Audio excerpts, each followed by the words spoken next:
My name is Stacy Bootskamp. I work at the Center for Energy and Environment, and I work on our residential program, which Bloomington is a partner city with our Home Energy Squad Enhanced. So maybe you've heard of the Center for Energy and Environment. We work on several different energy efficiency programs. We have a lighting program for businesses. We worked on the MAC program, the sound insulation program around the airport. We also have a lending center. We're nonprofit, so we have access to very low interest rates to help people complete energy efficiency projects and also other home upgrades. So the Home Energy Squad Enhanced program has been available. This is the second year now in Bloomington, and we've had over 300 people participate. So we're really happy about that, and we've got lots of people signing up this winter too, especially with the high heating bills we've all been seeing. So it's a comprehensive program where we teach people about saving money and energy, do the home energy visits where we install products to help people save, and then we also connect people to financing, rebates, so it's the whole package. It's a very comprehensive program, and we're really excited to be here in Bloomington with it. So just to give you a quick breakdown of what the visit is, it's a 2-hour visit with 2 energy professionals. Like I said, they install products. They also do some diagnostic tests on the heating system, water heater, insulation inspection, blower door test, and we leave you with a nice report that kind of gives you a roadmap for looking at different upgrades going forward with your home. So here's some of the products that we install, and everything is included in the $50 that people pay, so it's really a great deal. The Bloomington HRA pays down the cost for residents, and it makes it really affordable, and you'll definitely get your money worth. So these are the program partners. Hi, come on in. So first of all, today I was just going to talk a little bit about how we use energy. So in Minnesota, we get our energy from a variety of different sources. The greatest majority still comes from coal here in Minnesota, but we are really expanding with especially the solar and the wind, the renewables. So that's great to see. But the best source of efficiency is if it is energy saved. So then you don't even have to spend the money in the first place, and we don't need to build any more power plants because we have less of a demand by being more efficient. So some of the benefits of energy efficiency, as you all probably know, hopefully reduces the utility bills, makes your home more comfortable, and also reduces your impact on the environment. So definitely a lot of benefits to making your home more efficient. So here I have a breakdown, 4 different sections of how Minnesota homes use energy. So I'm going to talk a little bit about each of these in the presentation and give you some tips for ways to save in each of these sectors of how energy is used in your home. So starting off, the smallest percentage of energy used in your home goes to water heating. The next highest is appliances, 15%. People are often surprised by that. They think that appliances use more. The third one, lighting and electronics, is 20%, and then the biggest chunk of it, as we've all seen this winter, especially heating and cooling at 55% for our home's energy use. So at the Center for Energy and Environment, we've come up with a recipe for saving energy in your home, which is through good habits, good products, and good investments. So just having the good products alone does help, but if you don't have the good habits of knowing how to use them and making the most out of them, you're not going to capture as much savings as you have the potential for. So we're going to start at the bottom of the house and work our way up, starting with the water heating. So both for safety and efficiency, what is recommended for water heater settings is 120 degrees. So that's right here at the triangle. And each notch that you move up on the dial on your water heater is about 10 more degrees. So at 120 degrees, it takes 5 minutes for the water to be running for someone to receive a burn. And just one notch higher at the A level, 130 degrees, it takes 30 seconds only. So especially if people have children in the house, I encourage you to definitely check where your water heater is set. They also do that at the home energy visit if that's something that you wanted to look into signing up for later.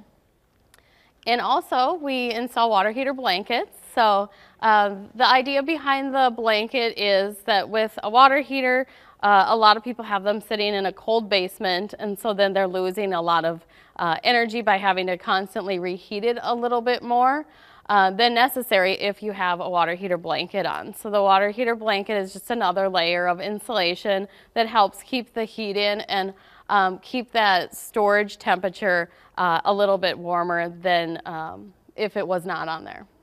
Another way you can save with water heating is by having high efficiency water fixtures. So things like high efficiency shower heads, faucet aerators, toilets. There's a lot of these available now. We do install the high efficiency shower heads and faucet aerators at the home visits. We don't bring the toilets along in our little van, but if you're doing a bathroom remodel, I encourage you to look for a lower flush rate on the toilets because there's some really great ones out there now. So another way you can save with the water heating is by washing your clothes in cold water. So is anyone already trying this maybe? Great. So both to make the colors in your clothes last longer and also to save energy, this is a great thing to try. Up to 90% of the energy used when washing clothes goes to heating the water. So you can capture some good savings here. About $35 a year for every person in your household. So that really adds up.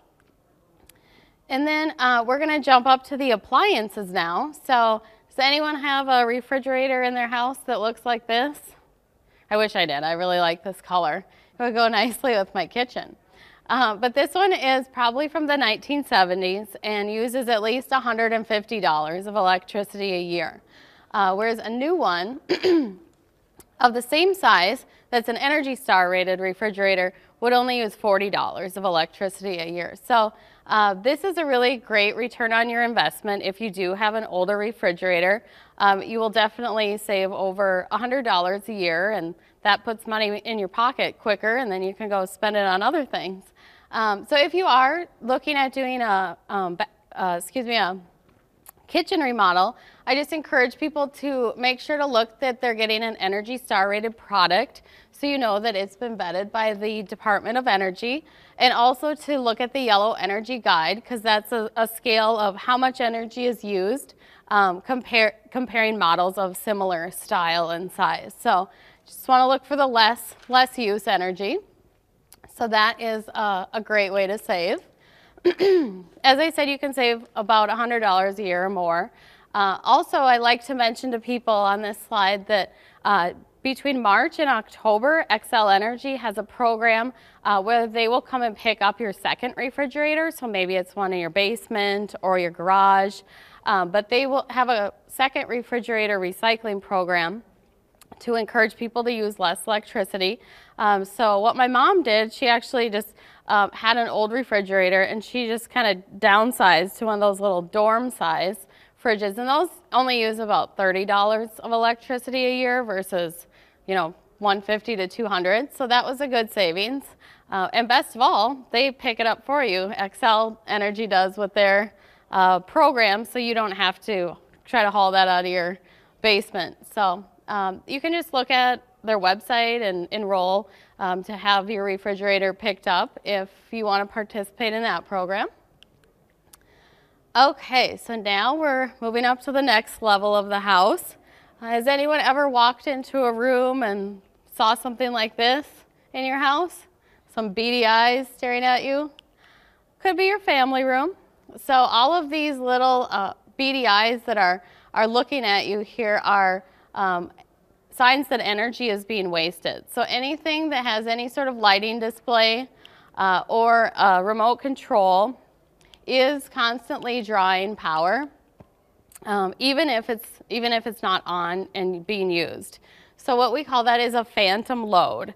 So you can tell by touching the outlet to see if it's hot, to see if electricity is being drawn. If you're not sure and you just want to find a way to manage this phantom load and save energy, you can get a smart strip, power strip that controls all of the electronics, or simply you can split them off into 2 power strips. Well, the ones you probably want to leave on, like your modem, TiVo, cable box, because those take a long time to reset. And it can be kind of annoying, but there's a lot of things on people's entertainment centers that can be plugged in and turned off, just like you would turn off the light switch when you leave a room. You can put your television, your game systems on this, and then you can save probably about $14, $15 a year for every entertainment center in your house. So this is a great thing, and why not capture some savings where you can. Another way you can save with the electronics in your house is with a desktop computer. Do any of you still have these in your home or at work? So a lot of people will have the screen set up to go to sleep, but maybe they don't have the tower set up. And that's where the real savings potential is, because if that isn't shut down, the fans keep running and waste a lot of electricity. So you can simply go into the control panel and then manage the power settings on the hard drives. So you can just put those to sleep like the computer.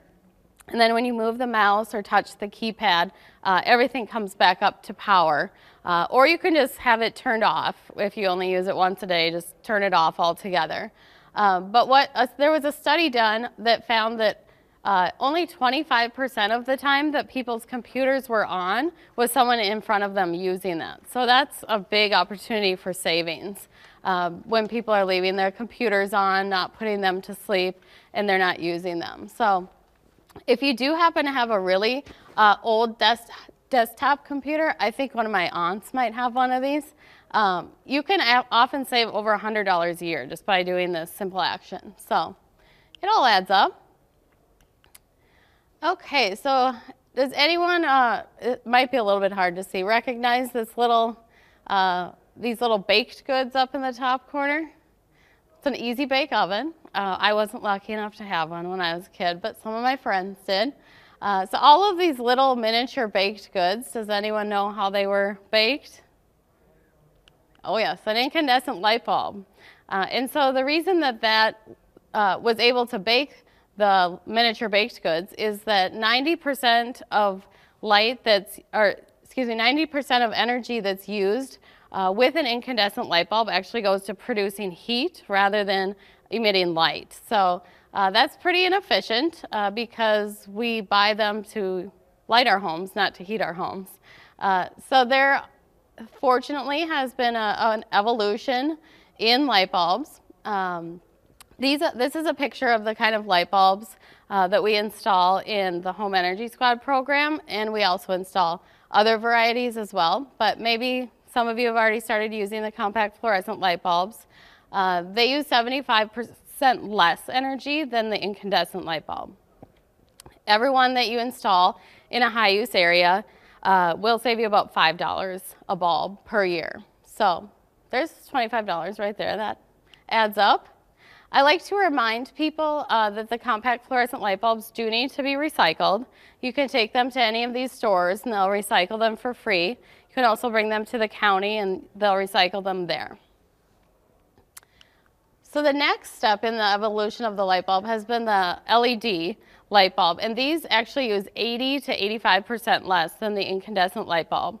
I know that the price was quite high, but it's been coming down drastically, especially the past year. So I encourage you, if you haven't tried out an LED, try it out. I think they perform better than the compact fluorescent light bulbs. A lot of people have complained about those. These do have a much better dimming quality. So it's really great that the price is coming down, and I think that actually Best Buy has committed to manufacturing an LED light bulb that is less than $10 per bulb. So it's good to support our local businesses too. Okay, now we're moving up to the top of the house here. So do some of you already have programmable thermostats? Yeah? So this is a great way for saving because you can just set it and forget it and save for the times that you're sleeping and when you're gone during the day. So what's kind of quoted by the Department of Energy is 8 degrees for 8 hours. So by setting it back 8 degrees for 8 hours, you'll save roughly about $100 a year. So if you have a really large home, you'll obviously save more. Smaller home, save a little bit less. But this is a great tool for savings because you don't have to remember to turn it down when you leave. It's just doing it for you. One thing I like to remind people who do have programmable thermostats, a lot of them, the batteries need to be changed out every year. So just in case you go on a trip in the winter, just like to remind people so they still have a nice house intact when they get back. So here I've added up every action that we just talked about and the savings that goes along with it. So that's over $300 a year, which isn't anything to scoff at. So I encourage you all to try some of these low and no cost things if you're not already doing them and see how much savings you can capture in your house. So I've added in some slides about some typical winter problems. This year has been especially bad with ice dams. I see them everywhere. And so if anyone is experiencing this, maybe you've experienced it in the past and not sure how to solve this problem. So I'd like to offer up solutions for people. So a lot of people think, they need a new roof or they need to use the heating coils when they're having ice dam problems. But what's really going on is that the integrity of the envelope in the home going into the attic, it has been compromised. So when warmed air from inside the house escapes into the attic area, then that's what causes the ice dams. So there's all of these places where you can be losing heat into your attic, plumbing stacks, drop soffits, fans, lights, anything that goes into your attic space. Little wires, even all of these spaces are, if they're not sealed up properly, they are letting warm air escape into the unheated attic space. So here's kind of a picture of what happens. So when that warm air escapes into the unheated attic space, the snow starts melting and then travels down to the unheated eaves and soffits and then freezes. And so we see this all over the Twin Cities, and it's a really big problem this year. So I like to encourage people to either get up there themselves or to hire someone to help you fix the ice dam issue. So here's some of the places that can be sealed up, either with spray foam or caulk. There's different products that you can use, but why spend the money heating your home when you're just losing the heat and also it causes ice dams? So with that warm air escaping into the attic, then it just constantly pulls in air from places like windows, doors, making our homes feel really drafty and also dry, because the more warmed air that escapes, the more cool air comes in, and then we're just feeling really uncomfortable with that cold, unhumidified air. And so we have to use humidifiers and different things to make ourselves more comfortable in the winter, when the solution is just to seal up the attic spaces and keep that warmed air inside and also lower your heating bills. So here's some pictures of things that people do to stop the drafts that are coming in. We've got some gasket seals on the outlet plates. Door weather stripping is a good thing to cut down on draftiness.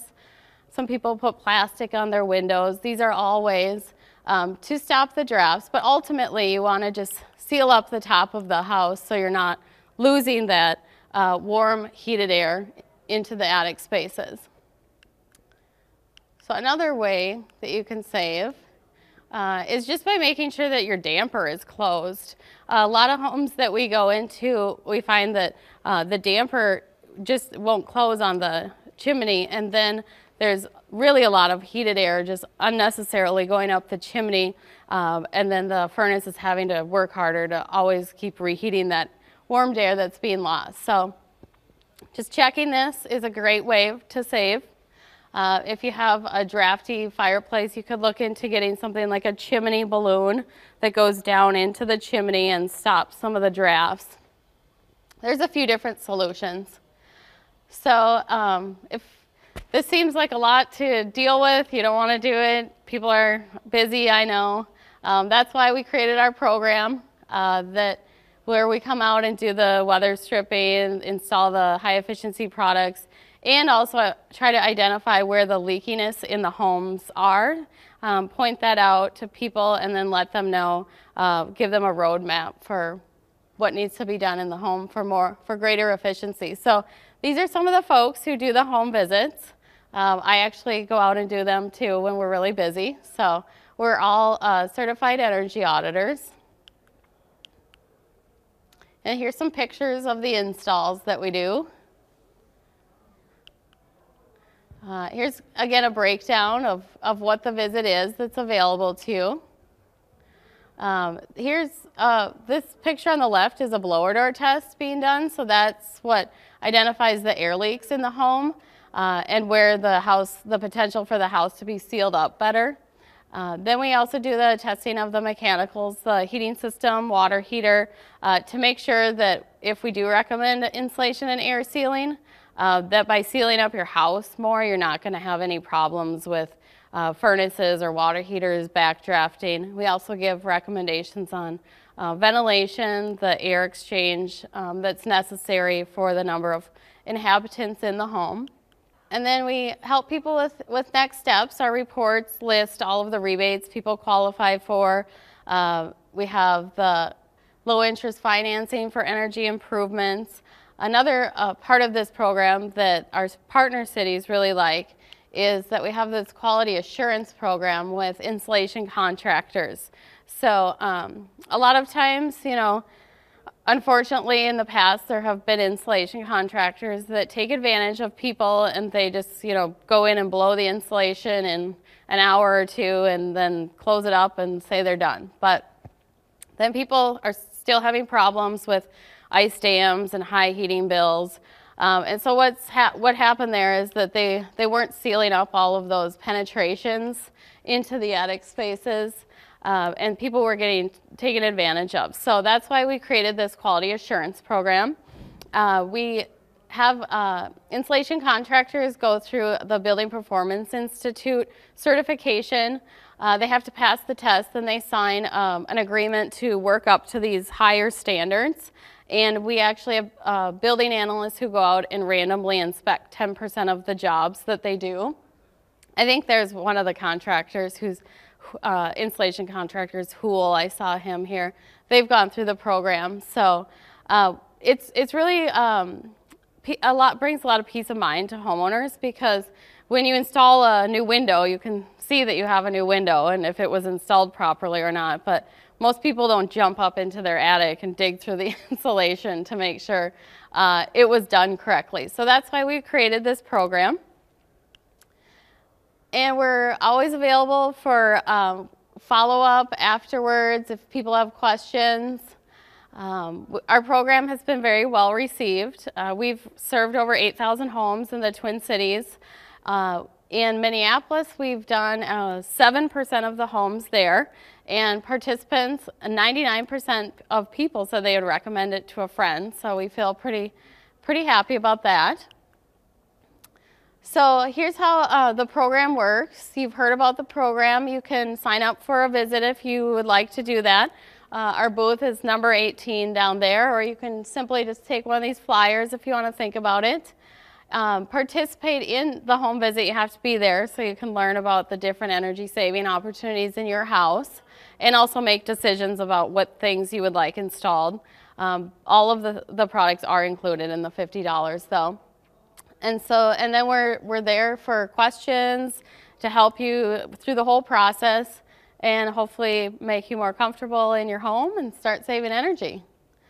So these are the partners that have brought the program here to Bloomington.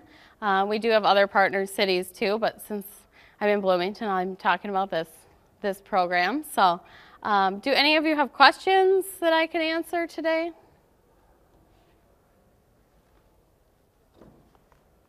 All right. Well, thank you very much for your time. And as I mentioned, we have some energy saving prizes down at our booth. So if you go spin the wheel, you can maybe win an LED night light or some gasket seals. And we all love fun free stuff at these home shows. So thanks again and have a great time today at the show.